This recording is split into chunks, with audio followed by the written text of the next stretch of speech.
আসসালামু আলাইকুম প্রিয় ভাই বোনেরা, কেমন আছেন? দেখতে পারতেছেন যে আমি সেই কাঙ্ক্ষিত সূর্যমুখীর যেখানে ফলন সবচেয়ে বেশি হয়, কৃষি গবেষণা ইনস্টিটিউট, এটা শুধু চাষের জন্যই তৈরি হয়। অসাধারণ একটা ভিউতে চলে আসছে, অসাধারণ এক কথায়। আমার পিছনে হচ্ছে সূর্য মামা একদম ডুবি ডুবি অবস্থাতে, আর আমি সেইখানে দাঁড়ায় কথা বলতেছি যেখানে অনেক অসংখ্য সূর্যমুখী। আমার খুঁজে আসছিলাম, তখন সূর্যমুখীগুলো উঠাই ফেলছিল।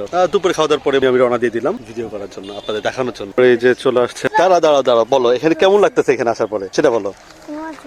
মজা লাগতেছে, দেখো সামনে যাই, চলো চলো চলো। দুপুরের পর যখন আমরা চিন্তা করলাম যে কোথাও যাওয়া যেতে পারে, যখন আমি বললাম কৃষি গবেষণা ইনস্টিটিউটে যাবো, তো তোমার কেমন লাগলো?